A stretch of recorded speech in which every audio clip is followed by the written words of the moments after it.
ସାମ୍ବାଦିକ ସମ୍ମିଳନୀ କରିଥିଲେ ସେ କହୁଛି ରାଜ୍ୟରେ ବିଜେପି ବିଜେଡି ଝଗଡ଼ା ହଉଛି लेकिन ଦିଲ୍ଲୀରେ ଯାଇକରି କୋଲାକୁଲି ହନ୍ତି ବୋଲି ଅଭିଯୋଗ।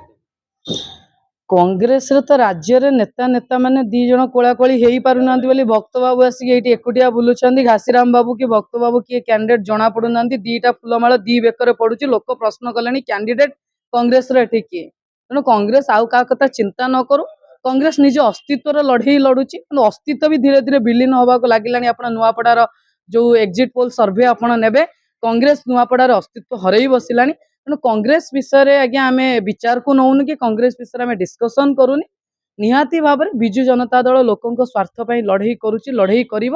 ଏବଂ ଯେତେବେଳେ ଓଡ଼ିଶାର ସ୍ୱାର୍ଥ କଥା ଦିଲ୍ଲୀରେ ଆସେ, ଯେତେବେଳେ ଓଡ଼ିଶାର ସ୍ୱାର୍ଥ ପାଇଁ ବିଚାର ପଡେ, ସେତେବେଳେ ବିଜୁ ଜନତା ଦଳ ସେଠି ଲଢେଇ କରିଛି। ଆଜି ଯାହା ଓଡ଼ିଶାର ବିକାଶ ହେଇଛି, ନୂଆପଡାର ବିକାଶ ହେଇଛି, ନବୀନ ବାବୁଙ୍କ ପିରିୟଡରେ ବିଜୁ ଜନତା ଦଳ ସରକାରରେ ଅଛି।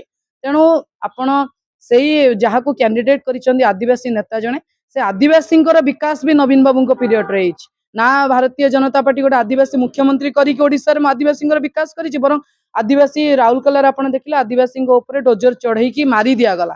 ଆଦିବାସୀଙ୍କୁ ଡେଲି ଡେଲି ହଇରାଣ କରାଯାଉଛି। ବାଲି ମାନେ ଇଲିଗାଲ ମାଇନ୍ସ କରାଯାଉଛି, ବାଲି ମାଫିଆଗିରି କରାଯାଉଛି।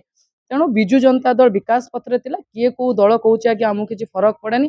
ଆମେ ଏଠି ସ୍ୱାଭିମାନ ସହିତ ଲଢେଇ କରୁଛୁ ଏବଂ ନୂଆପଡା ବାସୀଙ୍କର ବିକାଶ ପାଇଁ ଲଢେଇ କରୁଛୁ। ଆଉ ଗୋଟେ ଅଭିଯୋଗ କରିଛନ୍ତି ଜିଲ୍ଲାରେ ପ୍ରାର୍ଥୀ ମିଳିଲେନି ବାହାରରୁ ଆଣି। ଆରେ ଆଜ୍ଞା ଦେଖନ୍ତୁ, କଂଗ୍ରେସର ଯିଏ ରାଷ୍ଟ୍ରୀୟ ନେତା ତାଙ୍କର ଅଛନ୍ତି ରାହୁଲ ଗାନ୍ଧୀ, ସିଏ ଯୋଉ ଅଞ୍ଚଳରେ ସେଇ ଅଞ୍ଚଳରୁ କଣ୍ଟେଷ୍ଟ କରନ୍ତିନି।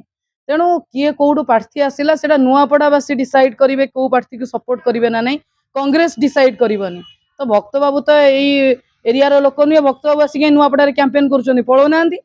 ଆଜ୍ଞା ଭକ୍ତ ବାବୁଙ୍କର କାହିଁ ଚିନ୍ତା, ଡର ଅଛି ବୋଧେ ସ୍ନେହାଙ୍ଗିନୀ ଛୁରିଆ ନାନୀଙ୍କୁ। ସ୍ନେହାଙ୍ଗିନୀ ଛୁରିଆ ନାନୀଙ୍କର ଯୋଉ ଭଲ ପାଇବା, ଯୋଉ ଆଫେକ୍ସନ, ଯୋଉ ଅରାଟା ଆପଣ ଦେଖୁଛନ୍ତି, ସେଥିପ୍ରତି ଭକ୍ତ ବାବୁ ଡରିଗଲେଣି। ଭକ୍ତ ବାବୁ ଭାବିଥିଲେ ମୋହନ ବାବୁ କହିଦେଇ ଗଲେ ବିଜେପି କଂଗ୍ରେସର ଲଢେଇ ହବ, ଭକ୍ତ ବାବୁ ଉତ୍ସାହ ସହ ଭାବିଦେଲେ ବୋଧେ ସତରେ ଲଢେଇ କରୁଛନ୍ତି। ଯୋଉ ଦିନଠୁ ସ୍ନେହାଙ୍ଗିନୀ ନାନୀ ପାଦ ପକେଇଲେଣି, ନୂଆପଡାରେ ଲଢେଇ ଆରମ୍ଭ କଲେଣି।